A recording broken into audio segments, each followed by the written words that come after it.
Olá, seja muito bem-vindo ao Panorama, um programa da TV Assembleia de Minas Gerais. No mês das crianças, o Panorama faz uma viagem ao universo infantil. Nós vamos conversar sobre a importância das brincadeiras para o desenvolvimento físico, intelectual e emocional dos nossos filhos. Esse, inclusive, é um direito previsto na Convenção dos Direitos da Criança das Nações Unidas. Numa época em que as telas dos celulares têm atraído a atenção das crianças cada vez mais cedo, em que os pais evitam que elas brinquem nas ruas por questões de segurança, o que fazer para que os nossos filhos tenham uma infância mais leve, mais livre e mais divertida? E qual o papel da escola nesse contexto?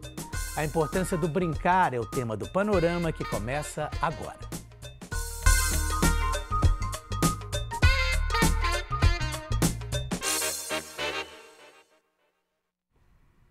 Aqui no estúdio eu converso com a professora Maria Cristina de Gouveia, da Faculdade de Educação da UFMG, e com a psicopedagoga Sula Musi.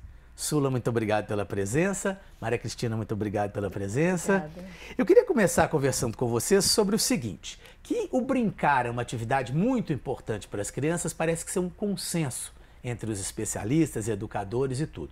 Só que hoje em dia, cada vez mais, os smartphones, as telas, os celulares estão ocupando cada vez mais a atenção das crianças e cada vez mais cedo. E ao mesmo tempo que a escola também está exigindo cada vez mais das crianças, cada vez mais cedo. A pergunta que se faz é, onde que vai sobrar o tempo para elas brincarem? Essa é uma pergunta importante, porque quando a gente pensa em criança, ela se desenvolve com todo o seu corpo, né? Não só com a tela, olhando e passando. A criança, para conhecer, por exemplo, né, uma garrafinha, ela toca, joga, arrasta no chão, sente o peso, sente a temperatura. Então, por isso que é tão importante a criança brincar ativamente, né? Tanto livremente quanto direcionado quando está numa atividade escolar, numa atividade em grupo. Então, o brincar, ele proporciona um desenvolvimento que nada mais vai proporcionar, nem a tela, nem em nenhum outro lugar. Maria Cristina, pois é, e esse excesso, isso pode prejudicar de alguma forma? Bem, tem uma série de pesquisas que vêm demonstrando, especialmente a obra do Jonathan Hart, Geração Ansiosa, que essa geração que já nasceu no universo mediado pelos aparelhos, smartphones, etc., ela apresenta um grau de ansiedade muito característico, né?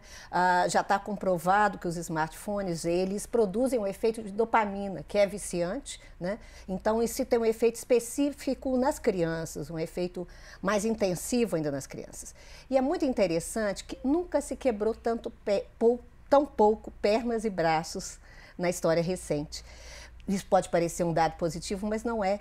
É sinal de que as crianças estão explorando menos o mundo. Elas estão ficando mais restritas dentro dos quartos, né? E explorando menos a realidade ao redor. E uma outra característica fundamental, brincar é uma atividade social que envolve uma interação entre um grupo de pares. Na medida que a criança se isola, ela também desenvolve menos a capacidade de interação social, de negociação social. Como é que as escolas estão lidando com isso? Quer dizer, eu falei aqui em relação à questão da exigência do conteúdo, essa questão da brincadeira está sendo deixada um pouco de lado? Olha, hoje nós vemos escolas cada vez mais conteudistas e que mandam muita atividade, muitas vezes, né, no tablet, no campus lá, no computador. Isso daí eu vejo particularmente que pode ser ruim, né? Porque as crianças, de maneira geral, se a gente for pensar, muitas já passam muito tempo no computador, muito tempo perante as telas. Eu tenho crianças hoje que estão no primeiro ano do ensino fundamental, lá que eu atendo, e ela já tem o seu celular. Não utiliza nem o celular mais da mãe ou do pai para brincar, tem o dela. Então, isso mostra que já passa um longo tempo nessa atividade. Então, se a escola manda também atividade desse tipo, que precisa usar telas, é mais um tempo. E eu acredito que o trabalho da escola é muito mais tirar o interesse das crianças de só tela do que trazer para isso quando é com, mesmo que seja um joguinho, sabe? Quando é com atividade com tela, eu acredito que isso aumenta o tempo de uma maneira que é prejudicial para essas crianças. E dentro das salas de aula, por exemplo, principalmente das crianças menores, a questão da ludicidade, ela é importante, ela é levada em conta. Os professores hoje, eles estão preparados para poder fazer e levar essas brincadeiras com as crianças. Como é que isso acontece dentro das salas? Bem, especialmente a criança pequena, nas escolas de educação infantil, existe uma diversidade enorme no atendimento à educação infantil. Belo Horizonte tem uma peculiaridade que tem a melhor rede pública de educação infantil do Brasil. E muito voltada para o que a gente chama da pedagogia, as pedagogias da infância. As pedagogias da infância estão centradas na questão do brincar, do direito ao brincar, das diferentes expressões da brincadeira. Então, nesse sentido, o brincar ele tem toda uma sofisticação. Ele envolve a transmissão, né? Se a gente for pensar, existe todo um repertório de brincadeiras que são transmitidos através de gerações. E as crianças aprendem no brincar. Nessa brincadeira, elas negociam papéis, né? Elas compreendem as relações entre elas e as relações com o mundo, elas compreendem o ambiente. Então, nesse sentido, é fundamental que a escola apresente um espaço, né? Espaços em tempos voltados para o brincar. Tanto ter um tempo voltado para brincadeiras livres, né? Quanto nos espaços que viabilizem essa questão do brincar. Uma sala de aula que tenha brinquedos, que possibilite atividades, uma área livre que não seja uma área cimentada, mas que seja uma área que ela possa interagir, né, com o ambiente ao redor, com os elementos da natureza. Então, isso envolve, essa pedagogia da infância envolve espaços e tempos que têm como centralidade o brincar. Só fechando, é importante pensar que isso não se esgota no final da educação infantil, né? Como a Sura falou, no ensino fundamental, a criança ela não vira outra, ela continua sendo uma criança que tem necessidade de desenvolver brincadeiras para se compreender e para compreender o mundo. Uhum. Bom, o pediatra, o Daniel Becker, ele é muito famoso nas redes sociais por postagens que refletem justamente sobre as diversas fases da infância. A gente selecionou um trecho de um vídeo em que ele fala sobre a importância das brincadeiras infantis junto à natureza. Olha só. O brincar é uma linguagem que é absolutamente inerente à infância. E a natureza é o território essencial da infância. É o território que todos nós, como espécie, nós evoluímos na natureza. Na educação, muitas vezes, tradicional, mesmo em educação infantil, a gente vê crianças muito confinadas dentro de sala, né? A escola precisa entender que movimento, ar livre, brincadeira, contato com a natureza são fundamentais não só para a criança, para a saúde da criança, mas para o aprendizado. A gente precisa de mais recreio, mais intervalo, porque a criança vai aprender melhor, vai se concentrar melhor. E a natureza, ela é o ambiente mais, digamos assim, ensinante, entre as mais pedagógico que existe, porque na sua diversidade, na sua heterogeneidade, mas também na sua harmonia, na sua beleza, que é como a gente percebe ela convida a criança para a exploração, ela convida a criança para se movimentar, ela convida a criança para descoberta e para curiosidade, para criatividade, para solução de problemas. Então, se joga a criança num parque naturalizado, por exemplo, ela vai se equilibrar no tronco, vai subir o barranco. Será que eu consigo subir esse barranco? Será que eu não vou rolar daqui e me machucar? Ela está fazendo ali a avaliação de risco, desenvolvendo a sua coragem. Ela vai criar, a partir de palitinhos e gravetos e folhinhas, uma casinha, uma cabana, usando sua criatividade. Ela vai descobrir para onde vão as formiguinhas, vai se fascinar com o sol filtrando entre as árvores, o vento batendo e mexendo esses galhos, e o barulho que faz, e o cheiro das coisas. Enfim, é tanta diversidade, é tanto estímulo, que a natureza, de fato, ela oferece 1 milhão de possibilidades da criança aprender. Maria Cristina, como é que se consegue esse contato com a natureza num país, em cidades cada vez maiores, mais urbanizadas, com menos possibilidades para que isso aconteça? É interessante pensar isso, porque isso envolve uma política das cidades em que a criança seja reconhecida como cidadão de direitos, né? Como um direito à cidade. Isso é muito discutido pelos urbanistas hoje. Existe todo um investimento que não se restringe aos espaços das escolas. É importante que as escolas tenham espaços livres, que não sejam um falseamento da natureza. Por que eu vou botar um chão falso de grama quando eu posso colocar grama? Né? Uhum. Isso é fundamental. Existe toda uma ideia de proteger as crianças de supostos perigos, como se a natureza fosse perigosa. Ela não é. A criança vai dosando a atividade na interação com o mundo que ela vive. Isso envolve, então, não apenas dentro da sala de aula, mas a construção de parques, né, públicos, né, que sejam utilizados pelas crianças dos diferentes segmentos sociais. Um problema que a gente tem nas cidades brasileiras é que o acesso aos parques, ele reproduz a desigualdade socio-racial. Então, os melhores parques estão situados nas regiões privilegiadas e não naquelas que as crianças mais precisam, né? Porque elas não têm acesso, numa cidade como Belo Horizonte, ao clube, a viajar, etc. O parque é um direito da criança. Mas que parque é esse? É um parque que, como disse o professor, envolva possibilidades múltiplas de exploração, né? E que possibilite um aprendizado fundamental da interação entre sujeitos de classes sociais e de raças distintas. O parque também é um espaço onde a criança aprende a conviver no espaço público e aprender com o outro. Sula, e as escolas? As escolas conseguem hoje levar a natureza para dentro das escolas, ou pelo menos levar os alunos para próximo da natureza, ou essa realidade ainda está longe do que o professor coloca? A verdade é que quando pensamos nas escolas, talvez lá na educação infantil a gente consiga ver mais que eles proporcionam essa interação numa quantidade de tempo maior, né? Mas à medida que a criança vai crescendo é impressionante, né? Porque o tempo de recreio diminui. Então eu vejo eles relatando, poxa, Sula, meu tempo de recreio não deu tempo de eu brincar, eu mal comi. Tem criança, inclusive, que deixa de lanchar para poder correr um pouquinho nos 10 minutos de recreio. Eu tenho uma filha de 5 anos que um dia desse ela reclamou comigo que ela não comeu o lanche todo porque não deu tempo de comer o lanche.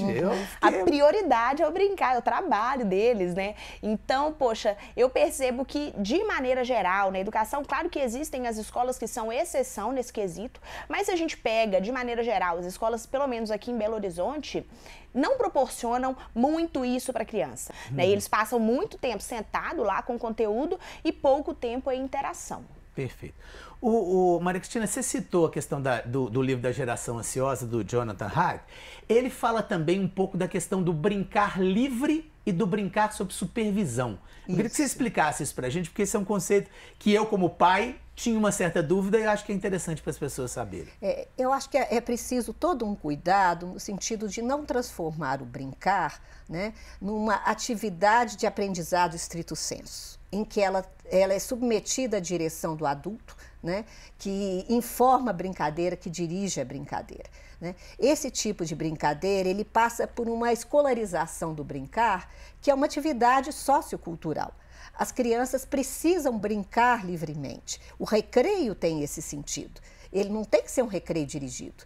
Ele tem que ser um tempo onde as crianças usufruem do direito ao brincar e negociam elas mesmas a lógica da brincadeira, as regras da brincadeira, a forma de participação, os conflitos.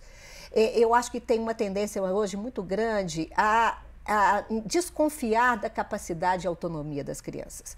Então, as crianças estão cada vez mais protegidas, não apenas, como eu disse antes, elas não podem correr menor perigo físico, claro, elas têm que ser protegidas, mas há toda uma forma de proteção que tira a autonomia das crianças. O mesmo acontece nas brincadeiras. As brincadeiras livres, elas envolvem uma negociação que é fundamental, né? Quem vai ser o chefe, quem vai ser o que vai tirar o chefe do lugar, né? Nesse momento, as crianças aprendem todo esse teatro social. E elas aprendem também esse repertório de brincadeiras que elas transmitem entre elas. A brincadeira envolve tipos de aprendizado que são voltados para uma aprendizagem coletiva, né, fundada na transmissão oral entre as crianças. Então, são questões muito sofisticadas e que, na medida que eu substituo por brincadeiras dirigidas, eu tiro todo esse arsenal de aprendizados que envolvem espaços, tempos e sujeitos coletivamente organizando seu brincar. Você colocou a questão do tempo da brincadeira na escola, né? Que o tempo vamos dizer assim, diminui com o passar dos anos. É possível, quer dizer, há uma solução aí para a gente pensar em termos de, com tanta exigência que se tem cada vez mais cedo das crianças para se atingir determinados conteúdos ou para assimilar determinados conteúdos, pensar num recreio maior, num espaço maior do brincar dentro da escola, ou isso é uma utopia que realmente é um caminho meio que sem volta? É bem possível, contudo, exige um preparo de profissionais e de escola e de mudança também no que a gente pensa na educação, que é algo que eu acredito que pode acontecer, mas leva um tempo, né? Hoje nós temos aí na educação, por exemplo, as metodologias ativas, né, que são basicamente uma maneira de aprender determinado conteúdo, conceito, fazer pesquisas, no qual a criança explora aquele ambiente e vai fazendo descobertas. Então nós temos hoje artifício e metodologia para a gente conseguir isso. Contudo, isso não é muito conhecido, né? Quando a gente pensa aí nos profissionais da educação, isso não é divulgado. Eu nunca estive em uma escola que utiliza isso verdadeiramente. E por isso a gente encontra esse problema, né? Porque o pessoal fica nos polos. Ou tem a escola que é livre, né? E aí as crianças ficam maior parte do tempo ali nesse brincar, nessas atividades mais livres. E tem a escola também que é conteudista, senta livro, página 1 a 10 e vamos fazer, né? Fica normalmente nesses dois polos. Eu queria só completar, né? Eu acho que é interessante isso que a Sula tinha falado antes, né? Que a infância ela não se encerra na educação infantil. Então, quando a gente pensa na criança, eu penso basicamente num sujeito de 0 a 10, 12 anos. Então, nesse sentido, voltar para pensar quem é esse sujeito nesse momento da vida. Muitas vezes as escolas e os pais, eles trabalham com a ideia de que eu tenho que preparar a criança para o futuro adulto. Exatamente. Mas ela é um sujeito que vive o presente. No presente, enquanto criança. Exatamente. Então, eu subtraio dela o direito a ser criança, o direito a brincar. Olha que tristeza uma criança, né, como a Sula tinha falado, que abre mão do lanche porque ela precisa de ter 10 minutos para brincar. Isso envolve uma ética, né? Uma ética a ser compartilhada entre pais, educadores e entre a sociedade. Que sociedade que a gente quer? Uma sociedade voltada para sujeitos que sejam cada vez mais produtivos e mais cedo, ou sujeitos que sejam felizes? Né? Eu desconfio de que a nossa sociedade não está apostando na felicidade, né, nos direitos, mas está apostando na competição cada vez mais individualizada. E isso tem um ônus para a infância. Bom, muitas personalidades, sejam elas educadores ou não, já emitiram opiniões a respeito sobre a importância do brincar para o desenvolvimento das crianças. Isso não é de hoje, é desde muito tempo. A gente selecionou aqui algumas frases que ficaram famosas ao longo dos anos e que eu gostaria que vocês, as nossas convidadas, comentassem. Olha só, vamos ver. A brincadeira é o trabalho da infância. Brincar com crianças não é perder tempo, é ganhá-lo. A criança aprende brincando. Mais importante, ao brincar, a criança aprende a aprender. Nós não paramos de brincar porque ficamos velhos. Ficamos velhos porque paramos de brincar. Brincar é o que eu faço quando todos os adultos param de me dizer o que fazer. Bom, as frases estão ali, eu queria que vocês comentassem para mim, cada uma delas ou um pouco para a gente... Porque eu achei muito interessante todas essas colocações, né? Maria Cristina, qual delas você gostaria de comentar aí? Nossa, até difícil escolher. Não, podemos escolher mais de uma. Eu acho que eu queria ressaltar 2 pontos aqui. A frase do Drummond, né? Drummond era um poeta que sempre falou, se inspirou na infância, né? E nesse sentido é interessante pensar que a infância ela é um tempo que ela persiste no adulto. Ela não se encerra quando se torna maior de idade. Nesse sentido, o brincar é também uma necessidade do adulto. A ludicidade é um fator fundamental que não se restringe à infância, né? Então, brincar com as crianças não é perder tempo. Então, muitas vezes, os pais, eles deixam as crianças e eles não participam das atividades de brincadeira. Tem escolas que fazem atividades interessantíssimas, que é levar os pais a brincar com as crianças. Né? A participar das brincadeiras, fazer corrida de saco, corrida de ovo, sem ser aquela atividade que seja a apresentação que as crianças fazem para os adultos. Mas os adultos estarem juntos, interagindo com as crianças. A gente perde muito. Nós, enquanto pais, educadores, no caso avós, a gente perde muito quando a gente deixa de fruir desse prazer do brincar, a gente recuperar isso, né? Então, nesse sentido, ele é um tempo também, né? O Fred Donaldson ali ressalta isso, que a criança aprende a aprender. Naquele momento, ela exerce um aprendizado que é fundamental para o aprendizado na vida adulta, né? Então, ela não tem apenas um fator de prazer, ela envolve um aprendizado que envolve também negociações, aprender a perder, né? Aprender a negociar com outros, né? A lidar com as frustrações, lidar com os ganhos e perdas. Isso é aprender a viver socialmente. Sula, o que você destacaria aí? Poxa, acho que para mim a primeira frase seria que a brincadeira é o trabalho da infância. Porque quando a gente fala de trabalho, né, a gente fala de algo que é necessário. Basicamente, eu acho que quando a gente pensa num adulto, né, todo adulto tem o seu trabalho, as suas funções, aquilo que precisa ser feito. E quando a gente coloca brincadeira no lugar do que precisa ser feito, porque precisa, é através dela que a criança se desenvolve, lida com situações, ela imita os outros a seu redor, né? Então ela imita a professora, como fala, o pai, a mãe, ela digere situações que foram difíceis para ela, ela desenvolve o seu corpo, a sua mente, o seu cognitivo, porque o corpo e a mente estão interligados no processo de aprendizado. Então a brincadeira ela é o trabalho, porque ela é a obrigação da criança, é obrigado que a criança brinque, né? Uma infância não existe sem brincar, né? Sempre que eu lembro da minha infância e que outras pessoas falam, conta, quando eu brincava de bicicleta, quando eu brincava na rua, quando eu jogava bola com meus primos, no sítio, na casa da minha avó. Então essa é a infância, né? E brincar é o que eu faço quando todos os adultos param de me dizer o que fazer, porque uma coisa que é muito curiosa, que eu observo muito lá no meu atendimento clínico como psicopedagoga, é o tanto que oferecer um material e deixar aquela criança utilizar aquele material de maneira livre, o quanto eu conheço aquela pessoa que está na minha frente. O quanto eu consigo compreender como aquela pessoa dá significado ao mundo ao seu redor. Então, deixar a criança livre e ver o que ela vai fazer com aquele material, com aquele espaço, com aquela natureza, naquele escorrega, o que essa criança vai fazer diante daquele desafio, daquela atividade, é algo muito valioso.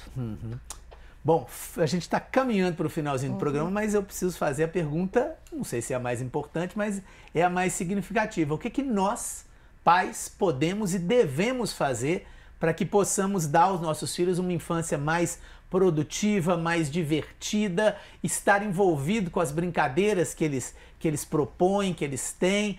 Qual que é o nosso papel, o papel dos pais nessa questão do brincar na infância? Fique à vontade. Eu diria que tire o telefone da mão do seu filho e leve ele para espaço aberto, ele tendo ou não companhia. Deixa o seu filho se virar, deixa o seu filho ter autonomia. Para de intervir em tudo, em chegar lá no coleguinho e falar, você quer brincar com o Joãozinho? Não precisa intervir em tudo, deixa o seu filho tomar as atitudes por si mesmo. Deixa ele, quando ele tiver com sede, pegar a água dele e beber aquilo. Para que ele comece a perceber o seu corpo, suas vontades e assim se desenvolver. E o espaço, que aí vai entrar a brincadeira, né? E qualquer desenvolvimento naquele espaço é extremamente importante para as crianças. Maria Cristina? Eu acho que é importante que os pais se perguntem, né, o que é ser uma criança feliz, né? O que é ter direito à infância?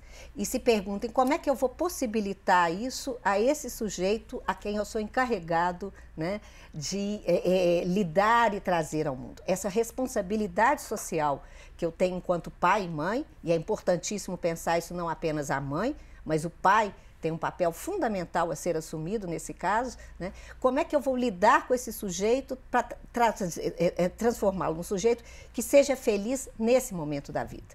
Então, como a Sula falou, os celulares, restringir ao máximo o tempo do celular, restringir o acesso, isso não é uma restrição no sentido negativo, é possibilitar outras vivências.